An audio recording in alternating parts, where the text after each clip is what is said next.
Hey, Laura. Hey, Kristen. Happy Thursday. Yay. We're going to get started. Hi, everyone. This is being recorded, so it's all going to be archived on our website. Welcome to the second part of our Aiming for Access series that we just launched. And I'm so excited that my colleague and friend, Michelle Soriano, is here to break down accessible educational materials and the family guide. So I'm really excited to have her. Michelle, are you so excited or what? I am so pumped, so excited to be here talking about something that is near and dear to my heart. Yeah, so you are welcome to use that chat box, and we can engage. We'll make sure you get all the links as Michelle goes. Ask questions. We'll make sure that Michelle sees those for you. And with that said, we'll still have people just hopping in here as we go, and that sounds great. So without anything else for me, friend, let's go. I'm going to turn it over to all you. right, let's rock and roll. First and foremost, hi everybody. I'm Michelle Soriano. I am a technical assistant specialist at CAST. I primarily work on the National AIM Center, so the National Center on Accessible Educational Materials, where I just have the profound privilege of working with amazing educators, families, anybody who's willing to engage in conversations around accessibility and what's best for all of our kiddos. And so, first and foremost, I want to tell you that I'm a mom. I'm a mom of four. And not only am I a mom of four, but I'm a mom who has gone through the special education system. So one of my kiddos received special education services. And so this topic is really near and dear to my heart because I can tell you firsthand that the struggle is real. And if I knew then what I know now as my kiddo is going through the system, man, it would have made a world of difference. And that's kind of the thought process that we took when we went about collaborating with some of our amazing parent centers to write and develop a new family guide for AIM. And so I'm going to go ahead and share my screen so that I want to walk you through. I want to walk you through being able to identify where can I go to find the family guide and what does it have to offer. So, Kelly, if you'll just give me a thumbs up, can you see my screen? Yes, I can. Okay, perfect. Thank you. All right. So I am on the National AIM Center's website, and you can get there by going to aem.cast.org.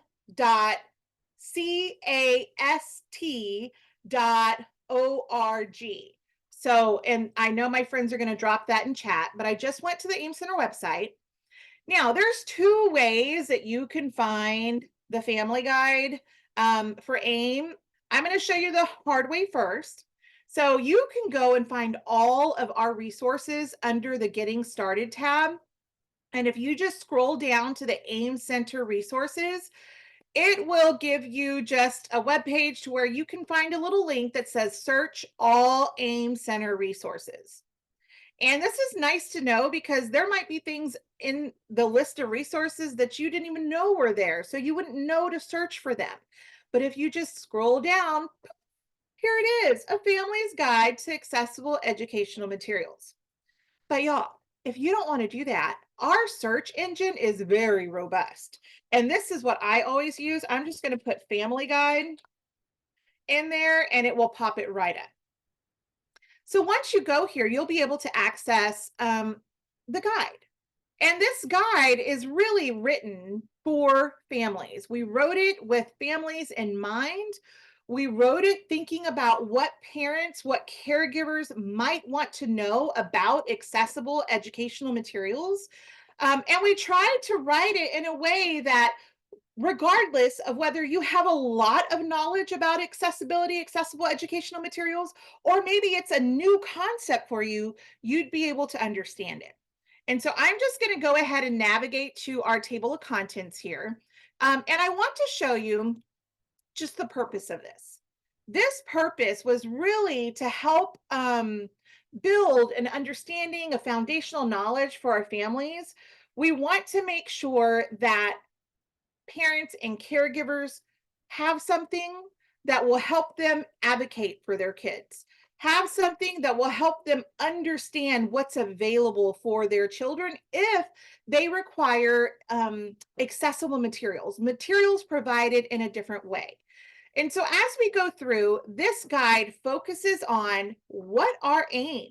So we keep saying AIM, AIM, AIM. What are they? And we're really writing it into a parent's level of understanding. If you don't have the education background like teachers do, which I was a teacher, I was a special education teacher, and I still struggled with this because I still was not aware of what was available for my own child. And so this will walk them through what are AIM.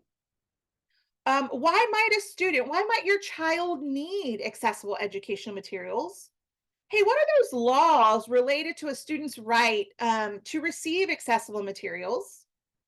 How are AIM provided to students? What supports are necessary to effectively use them? So we're not going to just give them the supports, but how can you advocate to get the training and the professional development that's needed in order to, one, allow your child to use them, but two, as a parent, I need to understand how to use them. I need to make sure that the educators understand how to use them and we're all on the same page. And then, of course, we really thought about next step for parents. And so let me just take you through some of these. So the first section is, what are AIM? And we really talked about how, students really, when we're providing content, a material, a textbook, for example, we're assuming that every child will be able to hold it, flip its pages, be able to read and comprehend the words on the text on the page. But that's not the case for all students. There's learner variability and there's multiple diverse needs. And so when we think about barriers, sometimes the material is the barrier. Sometimes our children might struggle to perceive and understand the information because the material is not flexible enough to meet their specific needs. And so when we think about flexible materials, we're thinking about accessible materials. We're designing them in a way that they can be utilized across all areas of need. So, for example, if I am a child who is blind, I might benefit from having that same exact material provided to me in Braille. Well, if I've designed the material to where it can be conformed and used in Braille, that's accessible because now I can have somebody using the standard textbook. I can also have somebody who's using Braille, but they're learning the exact same thing. Poof! Accessible educational materials right there. So breaking down that barrier within the materials.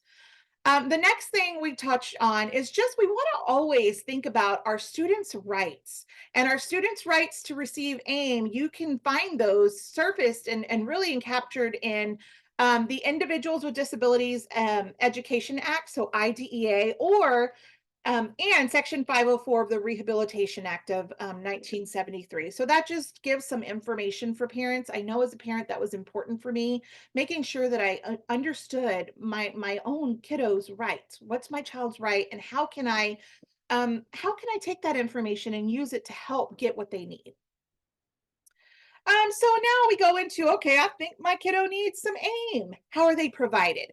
And this really breaks down the 4-step decision-making process. Step one, when you come into an IEP meeting, when you come into a 504 meeting, when you're sitting into an MTSS or an RTI meeting, or you're just talking with educators, a group of individuals, y'all are going to discuss, hey, does my child need accessible educational materials?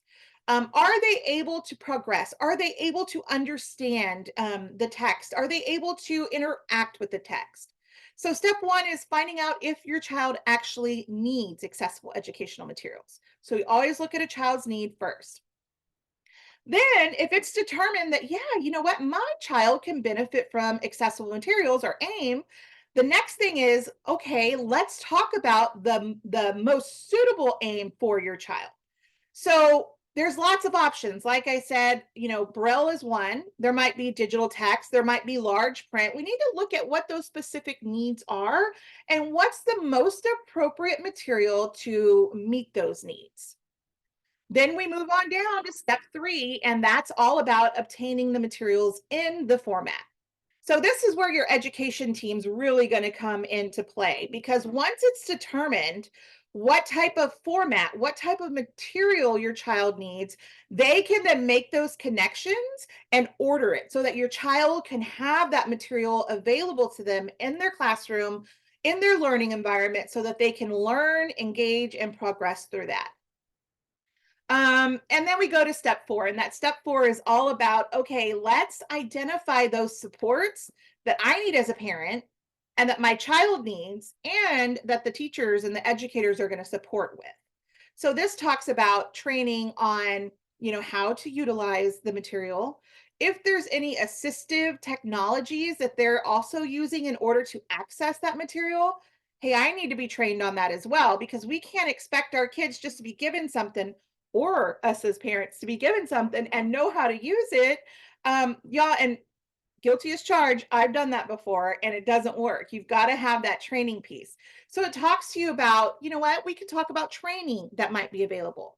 We can also look at types of instructional strategies. So it's breaking it down for parents and caregivers on options that they might have. Then it goes to, okay, so I think my child needs AIM. What are my next steps? As a parent, as a caregiver, this is so important. We have identified some questions that you can ask to your child. It's great to get their feedback if they're at an age and they're able to convey that. Hey, what are some of your challenges or frustrations? What kind of help would you like? What kind of help benefits you? And so, as you're having these conversations and you're asking these questions, that's providing you more information to discuss with the education team.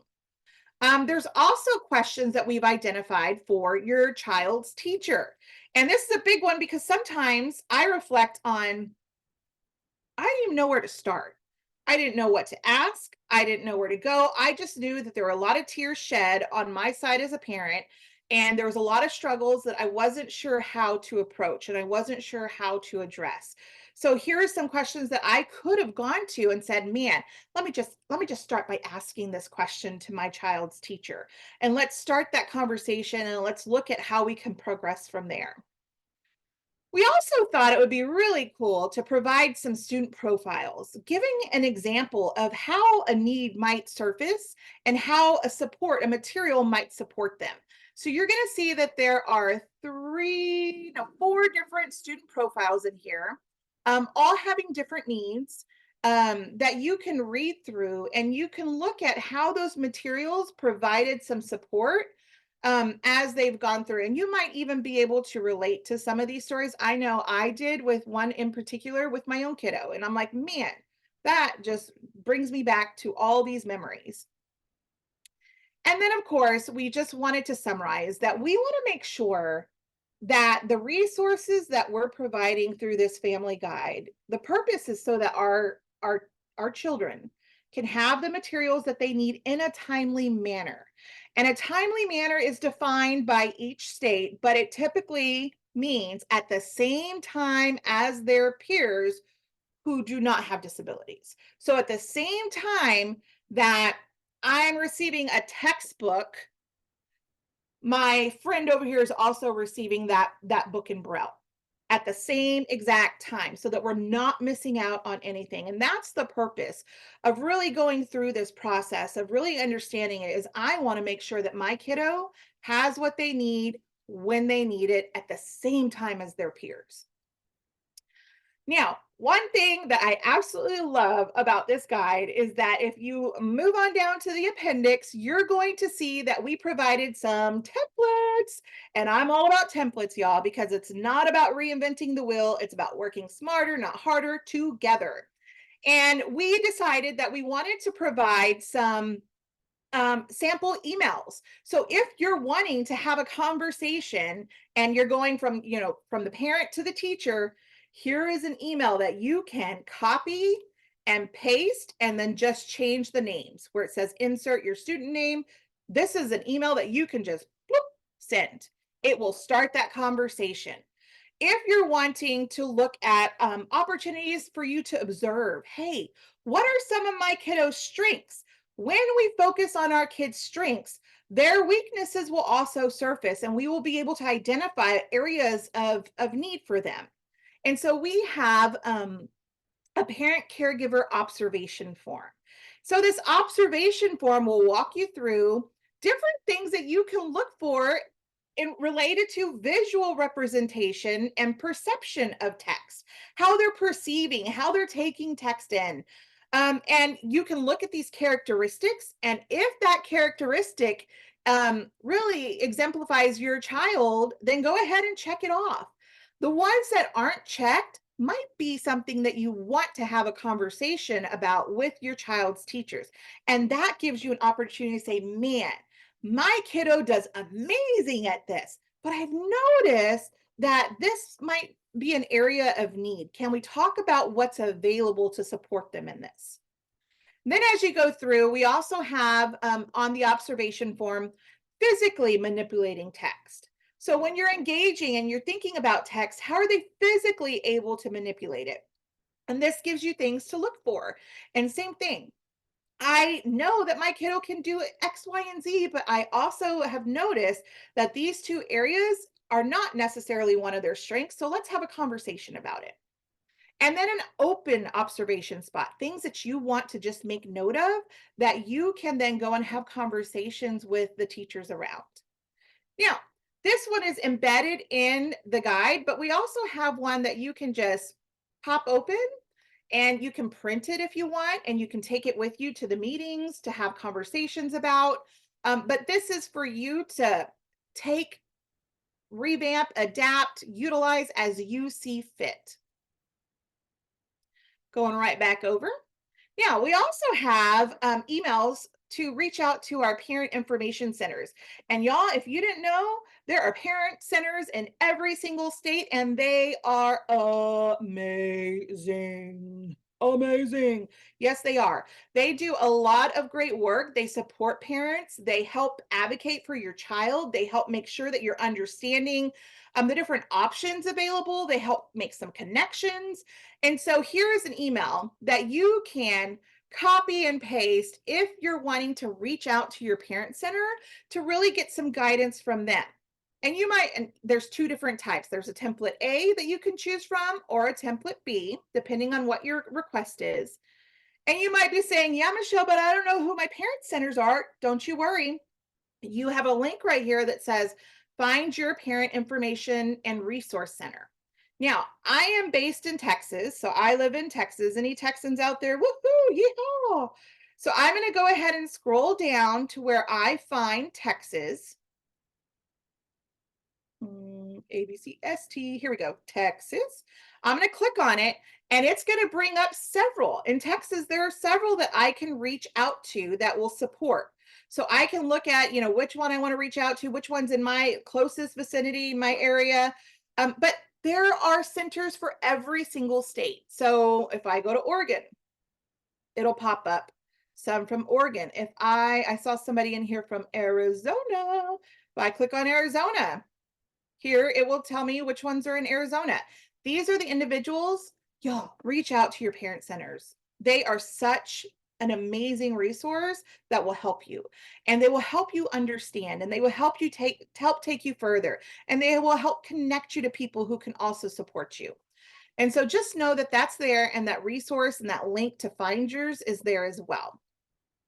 And then we wanted to provide you with additional support. So we have a wide variety of supports on the AEM Center website, really breaking down what is accessibility. What do we mean when we're talking about accessibility? We have it in print, but we also have a video about it. We also have, of course, different access to learning that you can really look at. What are the different types of access? How can I make sure that we're providing options for all learners? How do I make sure that my kiddo is encompassed in that? So just a wide variety of resources available to you. So y'all, it's a short, sweet, really direct, to the point family guide that really touches on really building our awareness as parents, really helping us know who to go to, what to look for, what to ask, why am I asking it, and hey, here's some templates along the way. So it's you don't have to reinvent the wheel, right? We want to make this as simplistic as possible for us as parents. And so take those templates, use them, share them, embed them in trainings if you're a trainer on this webinar. It's all about, we're all on that same team, right? We are all on that kiddo's team, and it's bringing us all together. And we know that one of the most important partners are our parents and caregivers. So I'm going to go ahead and stop sharing, and I'm going to look to see, are there Yes. any questions, Kelly? Hi, Michelle. I'm going to add, we do have a couple questions in the chat box. Thanks so much for sharing that guide, right? Families play such an important role in access for all learners. So we have a question. We have an attendee who's an SLP and a UDL practitioner, UDL meaning Universal Design for Learning, and a mom to a 13-year-old who requires accessible materials. So here's the question. The biggest problem we're facing is who at the school is responsible for acquiring, helping teachers, and training the teachers and the students in using accessible materials? Oh, that's a great question. And I wish there was one easy answer on that. But honestly, every school, every district is made up with different roles and responsibilities. I would definitely, that should be something that is determined in the IEP meeting. If it's not, then I would definitely reach out to the special education teacher, the counselor, depending on what meeting route you're going through, and having a conversation to identify somebody. Now, each state, you're thinking about how am I acquiring those materials? Each state does have an AIM state contact. So this is another resource that, even as, and I'm going to share my screen again, so share my screen again so I can show you. As parents, we can utilize this resource to even ask questions that are specific to the state of Texas, the state of Arizona. So when I come up here to the coordinate tab, so I'm back on the AIM Center website. And if I come to the coordinate tab, the first link under it is find your state AIM contact.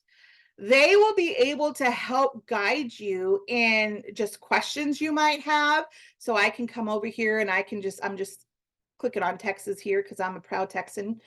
So it'll tell you, who can I go? Who can I reach out to ask a question, to help guide me?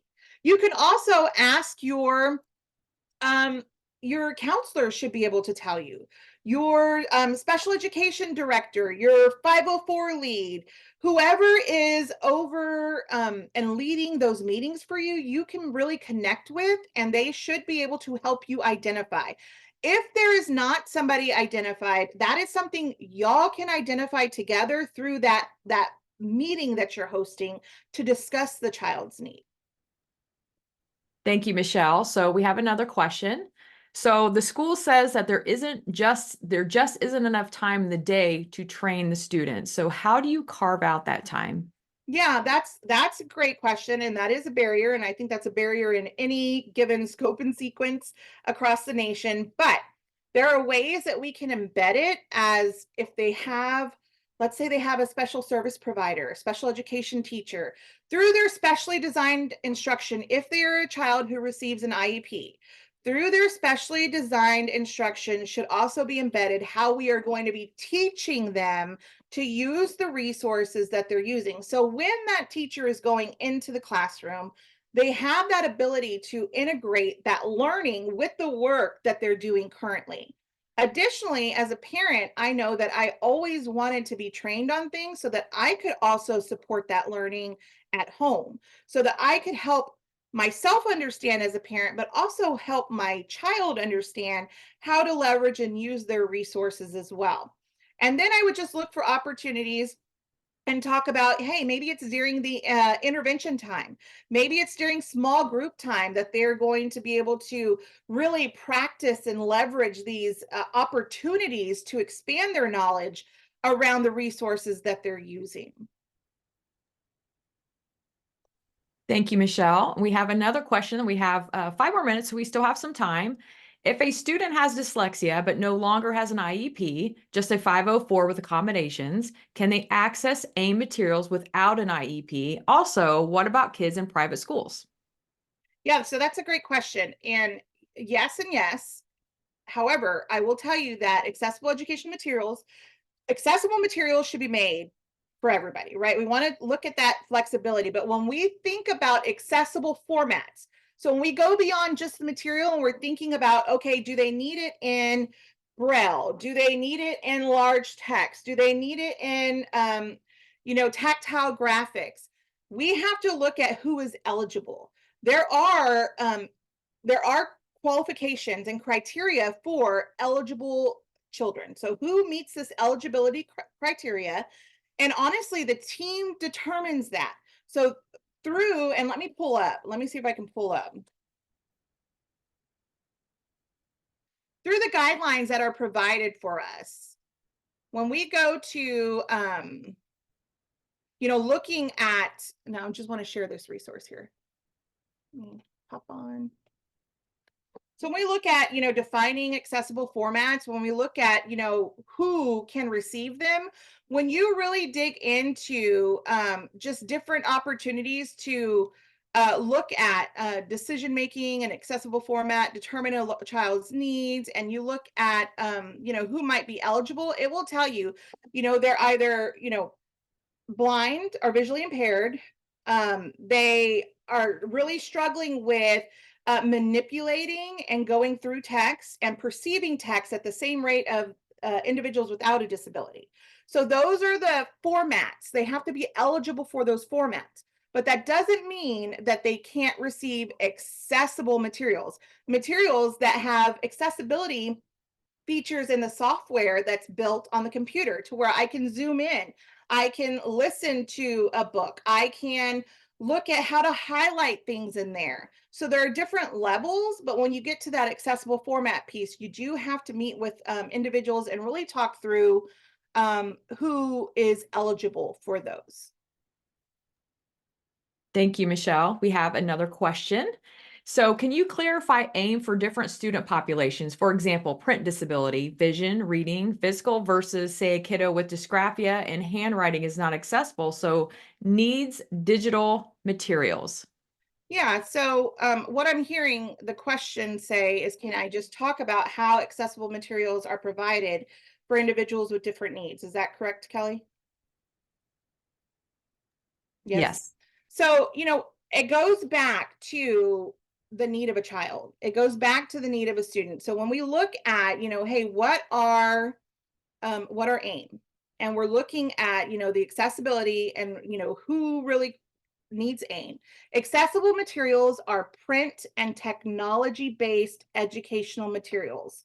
These are including printed and electronic textbooks and related core materials that are designed or enhanced in a way that makes them usable across the widest range of learner variability, meaning it doesn't matter what their needs are, these materials are designed in a way that they can be used regardless of what format, regardless of what need.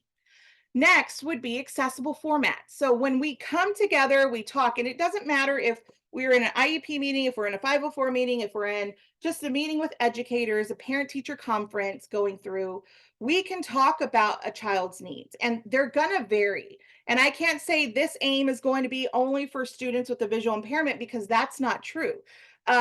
What is true is I'm going to look at what barriers does the child have? What are their needs in order to progress? Then we can look at what's available and make a determination on those accessible formats. So when I think about, large print, when I think about Braille, when I think about tactile graphics, when I think about digital text that conform with accessibility standards, all of those are going to be very specific to the child's need. So if they have a need for large print and where it's determined through that conversation, then we are able to make that determination on, okay, they need this book in large print. It needs to be available in large print. But there's not really a prescriptive thing at all. It's all individualized. Thank you, Michelle. You Great answered that question, last. John. Yeah, you answered that last question without us even mentioning it in there. So, friends, just take a second to thank Michelle Soriano again for coming in for Aiming for Access and going over that family guide. If you have any further questions about it, we're easily able, you can find us at aem@cas.org. Reach out to Michelle for more questions or anyone at the AIM Center. So just so you know, next week on, no, not next week, every other week on March 7th, we are having someone from the Office of EdTech breaking down, picking up the call, an introduction to the 2024 National EdTech Plan. So you won't want to miss that. We'll make sure that we send reminders. So this has been Aiming for Access in under 30 minutes. Look forward to seeing you again. Thank you. Bye.